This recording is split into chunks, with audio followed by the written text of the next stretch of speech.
سيدنا وسندنا وحبيبنا وحبيب ربنا ومولانا محمدا عبده ورسوله الذي أرسله بالحق بشيرا ونذيرا وداعيا إلى الله بإذنه سراجا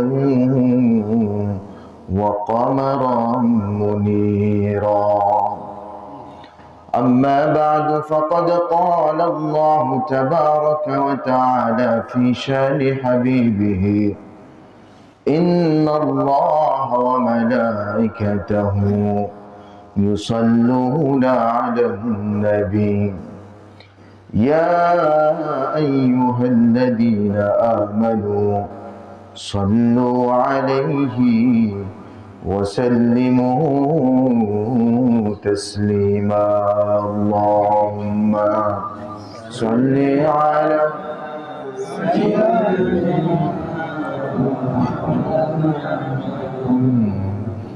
وعلى آل سيدنا مولانا محمد حبيبنا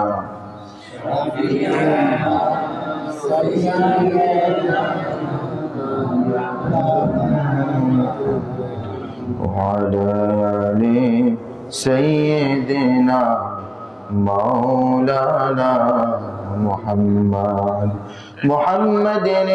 आकर कुफ्र को मिटाया कुफ्र को मिटाकर सदाकत बताया अल्लाहुम्मा सल्ली अला मौलाना मुहम्मद वअला आलि सय्यिदना मौलाना मुहम्मद अल्हम्दुलिल्लाह আল্লাহ পাক রব্বুল আলামিনের অসংখ্য অগণিত শুকরিয়া যে মহান রব্বুল আলামিন আপনাকে আমাকে কিছু আলোচনা করবার সুন্দর তৌফিক দান করলেন। এজন্য হৃদয়ের মনিকটা থেকে সবটুকুন আবেগকে উজাড় করে দিল খুলে শুকরিয়া আদায় করি, বলি আলহামদুলিল্লাহ।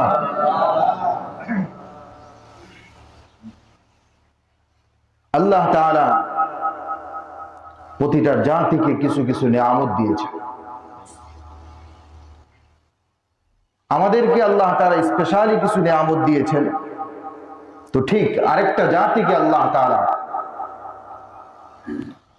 কিছু নিয়ামত দিয়েছিলেন। সেই জাতিটার নাম হচ্ছে বনি ইসরাইল, যেটাকে আমরা বর্তমানে ইহুদি জাতি হিসাবে চিনি। ইহুদি অর্থাৎ ইসরাইল, সেখানে বর্তমানে ইহুদিদের বসবাস। তো এই যে ইহুদি জাতি, এটা হযরতে মূসা আলাইহিস সালাতু ওয়াস সালামের জাতি। হযরতে মূসা আলাইহিস সালাতু ওয়াস সালামের উপর যে কিতাব নাজিল হয়েছিল তাওরাত, সেই তাওরাতের অনুসারী তারা। এই ইহুদি জাতিটাকে, বনি ইসরাইলকে আল্লাহ তাআলা বেশ কিছু নিয়ামত দিয়েছিলেন। বেশ কিছু নিয়ামত দিয়েছেন। বনি ইসরাইলকে আল্লাহ তাআলা যে সমস্ত নিয়ামত দিয়েছেন তার মধ্য থেকে আমি কয়েকটা নিয়ামতের কথা আপনাদের সামনে পেশ করব। একটা নিয়ামত হচ্ছে, তারা আল্লাহর আদেশে যখন তিহ নামক স্থানে গেল, তিহ নামক স্থান, রিকোটা একটু কমাই দিল। এই তিহ নামক স্থানের মধ্যে আল্লাহ তাআলা তাদেরকে যেতে বললেন। সেই জায়গায় তারা বসবাস করত। মূসা আলাইহিস সালাতু ওয়াস সালামের এই জাতি ফেরাউনের অত্যাচারে বিভিন্ন সময় বিভিন্ন জায়গায় অবস্থান করেছে। তার মধ্যে একবার তিহ নামক স্থানের মধ্যে তারা অবস্থান করেছিল আল্লাহর নির্দেশে। আল্লাহ তাআলা তিহ নামক এই স্থানের মধ্যে হযরতে মূসা আলাইহিস সালাতু ওয়াস সালামের জাতিকে যেতে বললেন। সেখানে যাওয়ার পরে যা কিছু প্রয়োজন তাদের রিজিকের ব্যবস্থা আল্লাহ তাআলা সেখানে করলেন। আমরা সকলে জানি প্রসিদ্ধ একটা কথা আছে, আল্লাহ তাআলা মূসা আলাইহিস সালাতু ওয়াস সালাম এর জাতি বনি ইসরাইলকে মান্না ওয়াস সালওয়া জান্নাতি খাবার আল্লাহ তাআলা দিয়েছিলেন। কোথায়? এই তিহ নামক স্থান। সেখানে আল্লাহ তাআলা বলে দিলেন, وَإِذْ قُلْنَا ادْخُلُوا هَٰذِهِ الْقَرْيَةَ فَكُلُوا مِنْهَا حَيْثُ شِئْتُمْ رَغَدًا وَادْخُلُوا الْبَابَ سُجَّدًا وَقُولُوا حِطَّةٌ نَغْفِرْ لَكُمْ خَطَايَاكُمْ وَسَنَزِيدُ الْمُحْسِنِينَ। আল্লাহু আকবার। আল্লাহ তাআলা বলেন যে আমি মূসা আলাইহিস সালাতু ওয়াস সালামের এই জাতিটাকে বললাম যে তোমরা সেখানে যাও, তবে তোমরা যখন গেট দিয়ে প্রবেশ করবা তখন আমি তোমাদেরকে একটা শব্দ শিখাই দিচ্ছি। এই শব্দটা পড়তে পড়তে তোমরা ভিতরে ঢুকবা। শব্দটা ছিল হচ্ছে হিত্তাতুন, যার অর্থ হচ্ছে তওবা, ইস্তিগফার। আয় আল্লাহ, আমাদের ভুল হয়ে গেছে, এই কথাটা বলবে, আস্তাগফিরুল্লাহ আস্তাগফিরুল্লাহ, এই শব্দ বলতে বলতে ঢুকবে। তো তাদের জন্য যে শব্দ আল্লাহ নির্ধারণ করলেন সেই শব্দটা ছিল হিত্তাতুন, অর্থাৎ এই হিত্তাতুন বলতে বলতে তোমরা গেট দিয়ে প্রবেশ করবে। আর গেটটা দিয়ে যখন প্রবেশ করবা তখন তোমরা মাথাটা একটু নিচা করে ঢুকবা, অবনত মস্তকে ঢুকবা। গেটটা ছিল মানে এমন অবস্থা যে ওখানে নিচা হইতেই হবে, মাথাটা একটু নিচা করতে হবে। তো আল্লাহ বললেন যে তোমরা মাথাটা নিচু করবা আর হিত্তাতুন হিত্তাতুন বলতে বলতে ভিতরে প্রবেশ করবা। বনি ইসরাইল এই জাতি, ইহুদি জাতি, এরা শব্দটাকে চেঞ্জ করে ফেলল।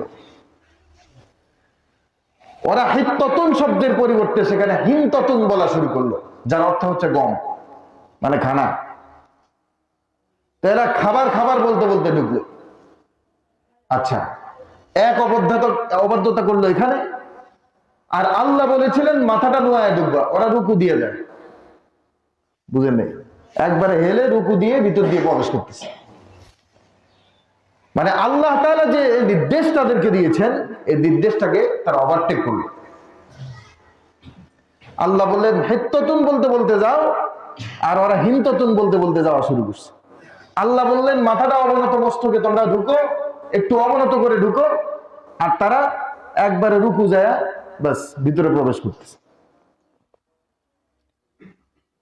ওয়াদখুলুল বাবা সুজ্জাদান, আল্লাহ রাব্বুল আলামিন বললেন যখন তোমরা এই গেট দিয়ে প্রবেশ করবে, সুজ্জাদান,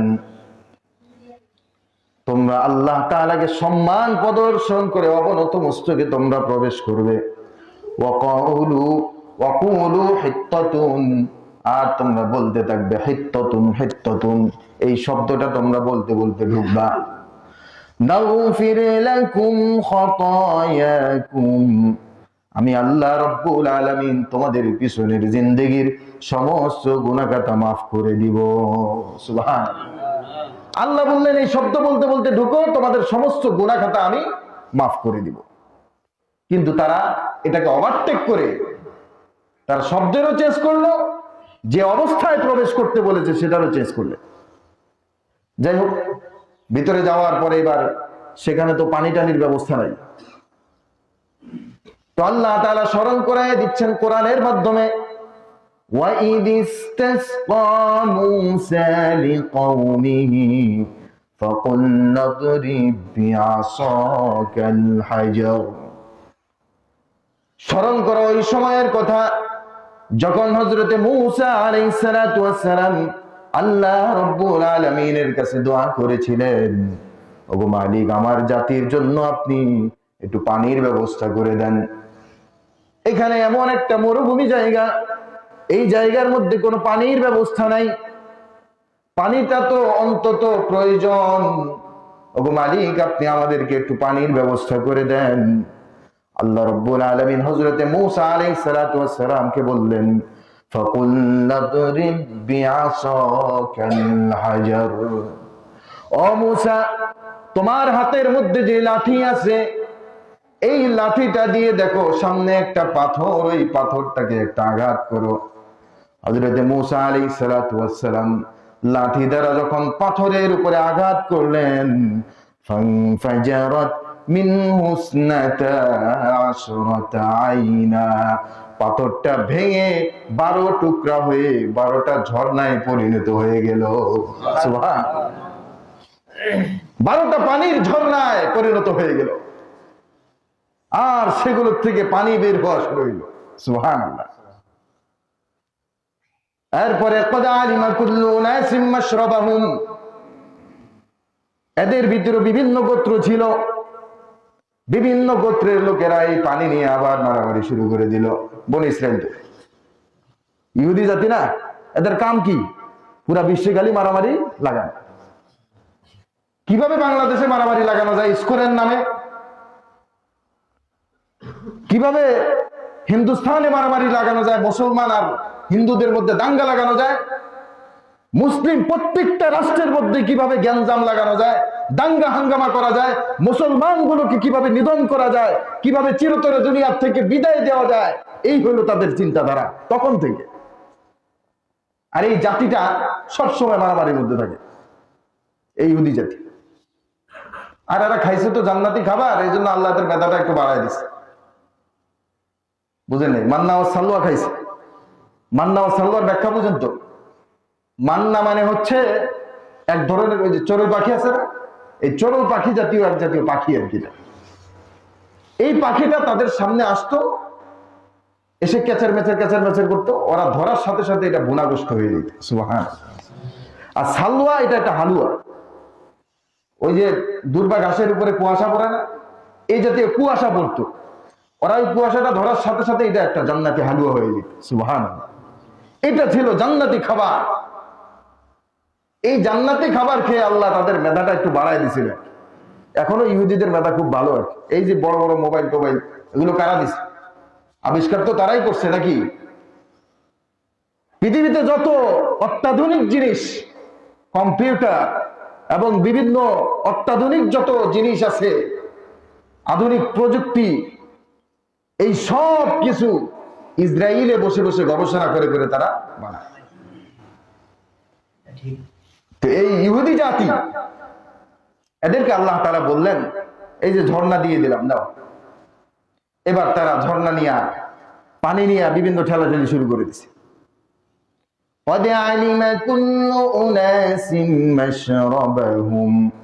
এরপরে তারা এক পর্যায়ে গিয়ে এই পানির জায়গাগুলোকে তারা নির্ধারণ করে দিল। 12টা ঝর্ণা, কারা কারা পানি পান করবে, কারা কোনটার মধ্যে যাবে, এটা তারা নির্ধারণ করে নিল। আল্লাহ তাআলা ডেকে বললেন, কুলু, খাও, মান্না সালওয়া খাও, ওয়াশরাবু, এবং পানি পান করো, দিলাম। মির রিজকিল্লাহি, আল্লাহর পক্ষ থেকে যে রিজিক তোমাদেরকে দেওয়া হয়েছে, এই রিজিক গুলো তোমরা খাও এবং পান করো। কিন্তু একটা কথা তোমাদেরকে বলতেছি, শোনো, ওয়ালা তা'তাউ ফিল আরদি মুফসিদিন। আল্লাহ, আমার দেওয়া নিয়ামত, এটা তোমরা খাও পান করো, কিন্তু একটা হুকুম আমি তোমাদেরকে করতেছি, বনি ইসরাইল শোনো, ওয়ালা তা'তাউ ফিল আরদি মুফসিদিন, আমার দেওয়া নিয়ামত গুলো খাওয়ার পরে তোমরা পৃথিবীর বুকে ফিতনা ফাসাদ সৃষ্টি করবা না। আল্লাহ তাআলা বলে দিলেন। যেহেতু এটা কোরআনের মাধ্যমে এসেছে, তো কিয়ামত পর্যন্ত যত মানুষ আসবে সমস্ত মানুষের জন্য এটা শিক্ষা। রিজিক কে দেন? আল্লাহর দেওয়া রিজিক আপনি খাইলেন, আল্লাহর দেওয়া পানি আপনি খাইলেন, আল্লাহর দেওয়া এত সুন্দর ফল ফ্রুট, এত সব কিছু আপনি খাইলেন, মাছ দিল, শাক দিল, ভাত দিল, সব খাইলেন। এই সব কিছু খাওয়ার পরে আল্লাহ বললেন, এ বান্দা শুনো, ওয়ালা তা'তাউ ফিল আরদি মুফসিদিন, আমার জমিনের মধ্যে কিন্তু ফিতনা ফাসাদ করবা না, পরিবারের মধ্যে ভেজাল লাগাইবা না, সমাজে বিশৃঙ্খলা সৃষ্টি করবা না, রাষ্ট্রে বিশৃঙ্খলা সৃষ্টি করবা না। কিন্তু আমরা কি দেখতে পাচ্ছি? আল্লাহর দেওয়া নিয়ামত খেয়ে আল্লাহর জমিনে আল্লাহর বান্দাকে জিন্দা একটা মানুষকে কোর্টের সামনে জবাই করে হত্যা করা হচ্ছে, ঠিক কিনা? এই যে চট্টগ্রামে আমার ভাই আলিফ সাইফুল, তাকে শহীদ করে দেওয়া হইল। দিন দুপুরে কিভাবে মানুষকে জবাই করে দেয়, তাকে তো টার্গেট করে মারা হয়েছে। সে কি করত? যারা হিন্দু থেকে, বিভিন্ন জাতি থেকে যারা মুসলমান হইতো, তাদের কাগজপত্র এফিডেভিটের কাজ করতো সে। সিনিয়র একজন আইনজীবী তিনি, তাকে এইভাবে হত্যা করা হলো। কারা করেছে? ওই যে ইহুদিদের দোসর, ইসকনের নামে বাংলাদেশে যাদেরকে দেওয়া হয়েছে। এরা বিভিন্ন সময় বিভিন্ন ইস্যু তৈরি করে আমাদের দেশের মধ্যে একটা বিশৃঙ্খলা সৃষ্টি করে আসতেছে, মানে অনেক আগ থেকে। শেষ পর্যন্ত তারা বিগত যারা দেশ থেকে পালিয়ে গেছে, তাদের বিভিন্ন সময় বিভিন্ন চক্রান্ত এই দেশে হয়েছে। লাস্ট একটা চক্রান্ত তারা ইসকনের মাধ্যমে আবার করল। আমাদের ওলামায়ে কেরাম প্রত্যেকে একটা কথা বলে দিয়েছে, যদি এই ইসকনকে নিষিদ্ধ না করা হয়, ইসকনকে চিরতরে বাংলাদেশ থেকে বিদায় না করা হয়, তাহলে বাংলাদেশের মুসলমান যেভাবে আওয়ামী লীগকে এই দেশ থেকে বিতাড়িত করেছে, এই দেশ থেকে চিরতরে একবারে বিদায় দিয়েছে, বাংলাদেশের মুসলমান কিন্তু ইসকনকেও এভাবে দেশ থেকে বিতাড়িত করতে জানে, ঠিক কিনা? মুসলমানদের বিরুদ্ধে আর কতদিন ষড়যন্ত্র করবা তোমরা? একজনে করে গেল রয়ের মাধ্যমে, আপনারা আশাবাদ ইসকনের মাধ্যমে। এগুলো আর মানুষ খায় না। মানুষ বুঝে ফেলেছে তোমাদের গমর। এই জন্য আল্লাহ তাআলা নিষেধ করে দিলেন, ওয়ালা তা'তাউ ফিল আরদি মুফসিদিন। বান্দা খাও, আমি দিছি, বান্দা তোমার জন্যই দিছি, খাও। এত সুন্দর পানি দিলাম, তুমি স্প্রিট খাও, স্প্রাইট খাও, জুস খাও, আরো বিভিন্ন ধরনের পানীয় তুমি খাও, কিন্তু সব কিছু খাওয়ার পরে তোমার তৃপ্তি মিটে না। শেষ পরিশেষে গিয়ে তুমি বলো, আমাকে এক গ্লাস পানি দাও, ঠান্ডা পানি। এই ঠান্ডা পানি না খাওয়া পর্যন্ত তোমার আত্মাটা তৃপ্ত হয় না, ঠিক কিনা? পৃথিবীতে যা কিছু আছে সব খান। আরে কুশারের রস, এটাও তো আল্লাহর দান।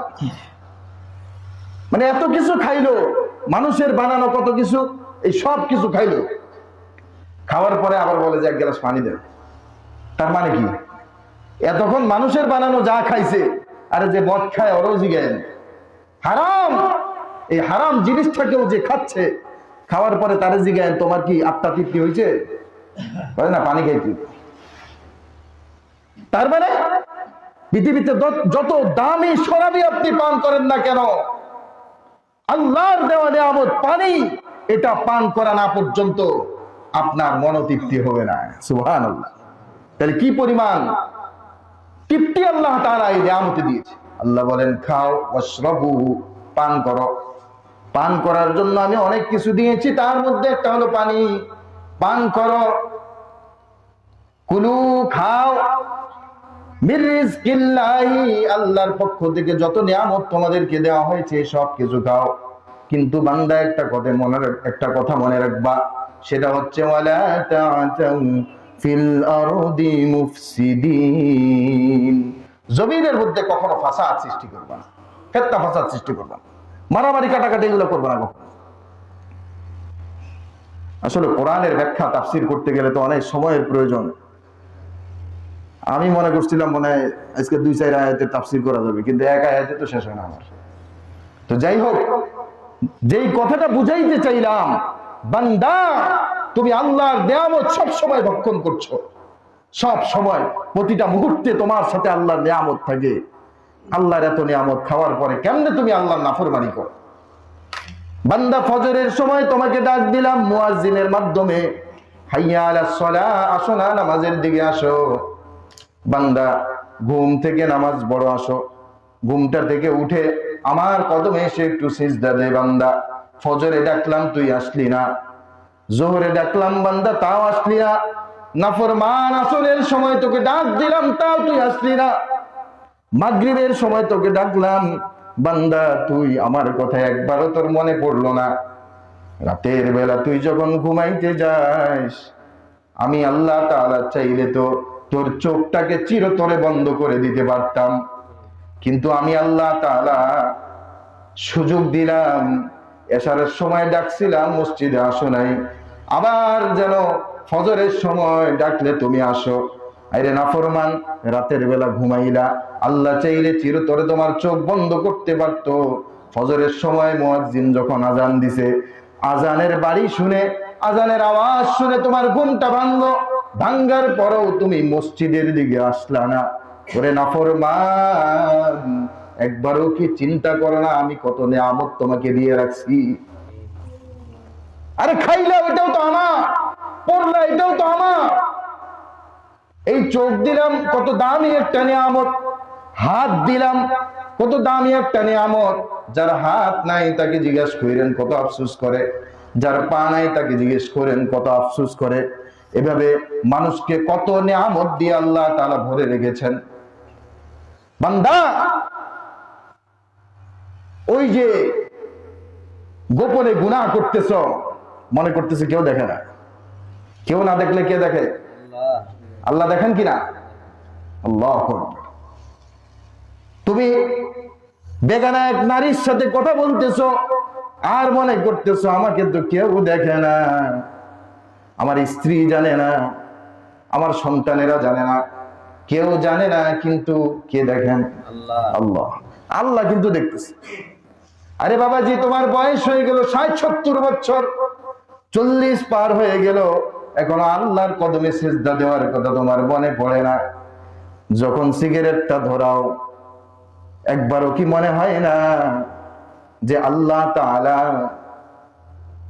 তোমাকে যে নিয়ামত গুলো দিয়েছেন, এই নিয়ামত গুলো তো বন্ধ করে দিতে পারে রাগ করে? যেটা আল্লাহ নিষেধ করেছেন হারাম, কেন সেটা খাইতে যাচ্ছ? আর কবে ফিরবা? আল্লাহ যেন বারবার বলতেছেন, বান্দা ফাফিরু ইলাল্লাহ, আসো না বান্দা আমার দিকে ফিরে আসো। বান্দা আয়, ফিরে আয়। আর কতদিন? আমি জানি তুই আমাকে ভুলার কথা না। ওমা আনসানিহু ইল্লা শাইতান ওয়া নাযকুরা, শয়তান আমার কথা তোকে ভুলাই দিছে, তুই কখনো আমাকে ভুলার কথা নয়। বান্দা আয় না, ফিরে আয়। আর কতদিন শয়তানের ধোঁকায় পড়ে থাকবি? আমার কদমের মধ্যে একবার সিজদা দিয়ে বল সুবহান রাব্বিয়াল আ'লা। দেখ না, আমি তোর জিন্দেগীর সমস্ত গুনাহ মাফ করে দিব। সুবহানাল্লাহ। একটা সিজদা যদি আল্লাহর কাছে কবুল হয়ে যায়, এক সিজদা আপনার নাজাতের জন্য যথেষ্ট হয়ে যাবে। সুবহানাল্লাহ। জিন্দেগীতে কত সিজদা দিবেন, কোনটা কবুল হইছে না হইছে কোনো গ্যারান্টি নাই। কিন্তু জিন্দেগীতে এমন হইতে পারে যে অনেকগুলা সিজদা দিবেন, অন্তত একটা সিজদা আল্লাহ কবুল করে নিছে। ওই একটা সিজদার বদৌলতে হাসরের ময়দানে আল্লাহ তাআলা আপনাকে মাফ করে দিবেন। সুবহানাল্লাহ। এজন্য আমার ভাইরা, হাতে পায়ে ধরে বলি, দিলে ব্যথা নিয়ে বলি, যেই রব তোমাকে এত নিয়ামত দিয়া বেষ্টন করে রাখলেন, সেই রবের নাফরমানিতে আর কতদিন ডুবে থাকবে? আর কতদিন? তাইলে তো ওই যে মুসা আলাইহিস সালাতু ওয়াস সালামের যে জাতি ছিল বনি ইসরাইলকে আল্লাহ তাআলা, আমার সময় হয়নি, নাইলে আমি বলতাম তাদেরকে কি আযাবের মধ্যে আল্লাহ গ্রেফতার করেছে। তাদেরকে যেমন আযাবের মধ্যে গ্রেফতার করেছেন, বান্দা তোমাকেও তো আল্লাহ আযাবে গ্রেফতার করতে পারে। এজন্য ফিরে আসো, ফিরে আসো আল্লাহর দিকে। যারা যেই গুনার মধ্যে আছো সবাই ফিরে আসো, আল্লাহর দিকে ফিরে আসো। আর কতকাল নাফরমানিতে লিপ্ত থাকবে? একদিন তো আজরাইল দাঁড়ায় যাবে তোমার সামনে। আল্লাহ রাব্বুল আলামিন কথাগুলো বুঝার এবং আমল করবার তৌফিক দান করুন। আমিন ওয়া আখির দাওয়ানা আলহামদুলিল্লাহি রাব্বিল আলামিন।